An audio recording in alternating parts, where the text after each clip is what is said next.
I will say that Stephen A, the way he reacted was so lame and weak. Damn.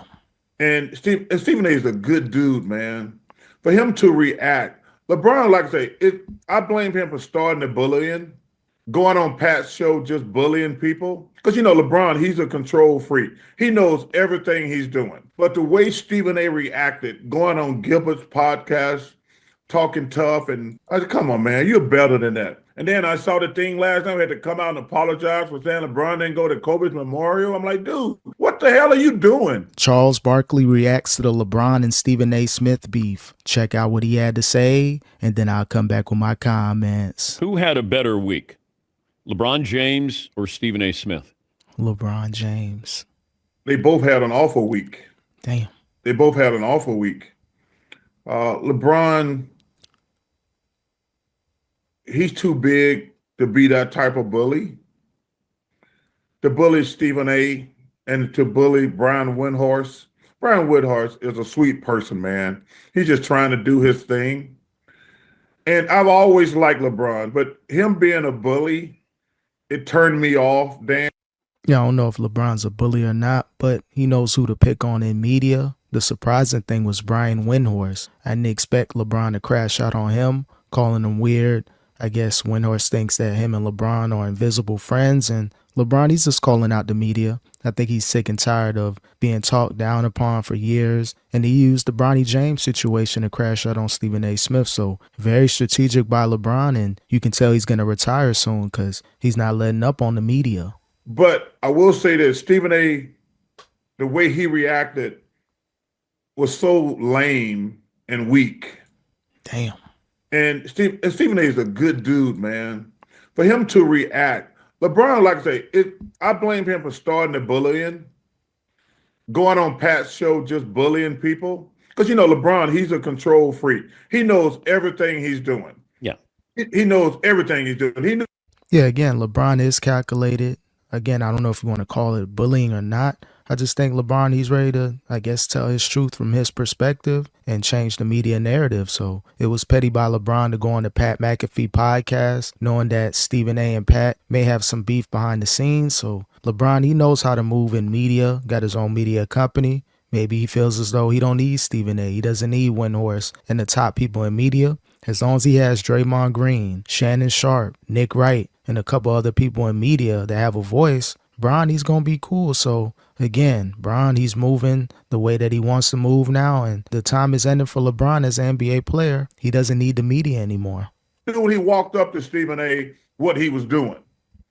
But the way Stephen A. reacted, going on Gilbert's podcast, talking tough, and I said, come on, man, you're better than that. So there's only losers, Dan, in this scenario, us as the sports media. You got the biggest star in the game. You probably got the biggest star on television, and they both look bad. Now, as far as Stephen A. going on his podcast run, LeBron called it the Taylor Swift run. He got to talk what he got to talk about. At first, he denied wanting to talk about it, but the producers at ESPN wanted him to speak on it. And then he just went all out and went on Gil's podcast, went on his own podcast, and started doing content on LeBron. So it is what it is. This is great for me, great for content creators. Y'all keep beefing, keep talking about it, keep running that content. In my opinion. And what bothers me the most, they both good dudes. Like, I don't mind people who are cold, looking bad. I don't mind that at all. They deserve it. But Stephen A. is a good dude, and LeBron is a good dude. But they both look really bad this week. They both had a bad week, to answer your question.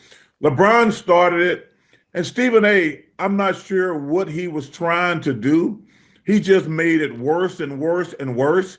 And then I saw the thing last night. We had to come out and apologize for saying LeBron didn't go to Kobe's memorial. I'm like, dude, what the hell are you doing? Yeah, that was a bad look by Stephen A. You got so much connection, so much knowledge behind the scenes. So for you to throw out Kobe's name like that and the whole memorial thing, that's been rumors around LeBron not attending and then had to retract it. So if you're Stephen A, man, you can't take these L's as far as the information you're putting out. Now, the whole thing about him as a father, I rock with Stephen A. Smith with that portion of it. But the whole Kobe thing, that was a bad look. And he may have took the L with this beef just because he's just throwing out random stuff, looking emotional out there. LeBron reposting his boxing video. Stephen A. got to control his emotions. He has too much power just to be throwing out random claims out there on Bron.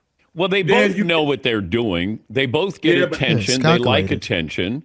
Dan, the one thing you can always say about me, I ain't never had personal attacks on people.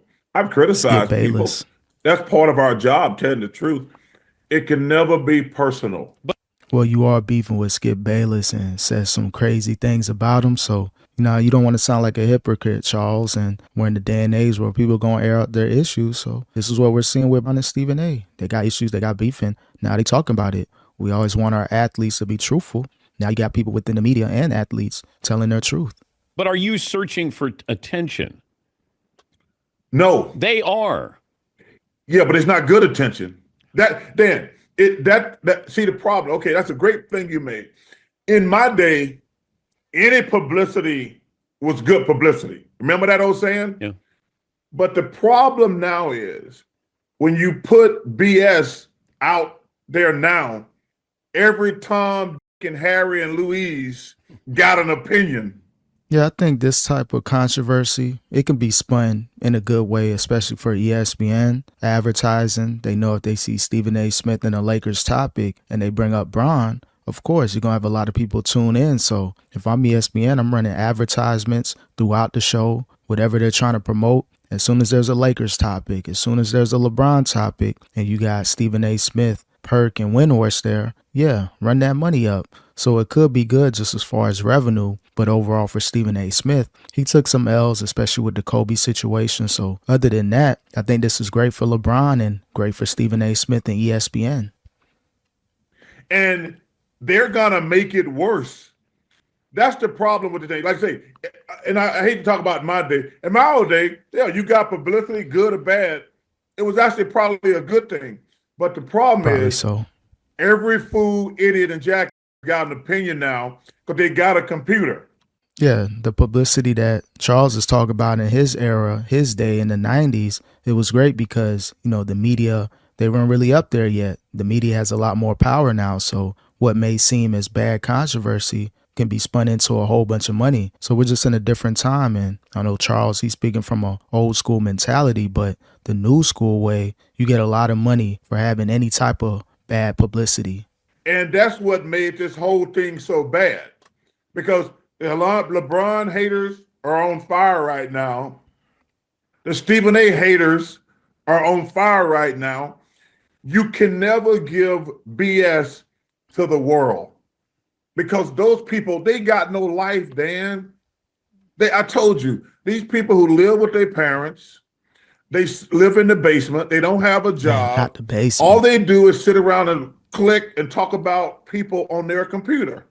Yeah, you got a lot of people out there like that. But again, all that sounds like money to these major corporations. So yeah, you got people that want to see the beef. Me, I'm going to spin it with content. I'm going to run that content up. Same way how ESPN going to run content. All the news corporations, they run content off controversies. Hey, find a way to kind of monetize off it. That's all they do. And the problem is, Stephen A. is a good dude and LeBron's a good dude. And you're going to have fools and idiots talking bad about them. And that's the thing that sucks. But LeBron pissed me off when he went at Brian Windhorst. Because Brian Windhorst is a good person, man. Yep. I don't know him really, really well, but I think he got a pure heart. He's just trying to do his job. He's out here catching strays. Yeah. You know what LeBron reminded me of? Remember in The Godfather, after Al Pacino left the funeral, he says, "We killed everybody today. We settled all the family business." That's what LeBron did when he went on Pat McAfee's show. He's like, when he sit my man down, he says, "I settled all the family business today. I killed everybody." That's what, when I was watching it, when I saw the replay, I was laughing at it. I said, oh, this is right out of The Godfather. Yeah, again, LeBron, he airing people out. Windhorst, he caught a huge stray. I didn't expect for LeBron to go off on him like that. Windhorst, he seems cool, but maybe LeBron don't like certain things Windhorst said about him previously, so you never know. But again, LeBron, he's nearing the end of his NBA career, so this is a time where he's going to start airing people out. So for people that want to hear what LeBron really thinks to a certain capacity, he's going to really be talking that talk over the next few years, and especially in post-retirement. So as far as the whole beef with Stephen A. and LeBron, hey, I hope they keep beefing, keep running that content, and I keep reacting to it.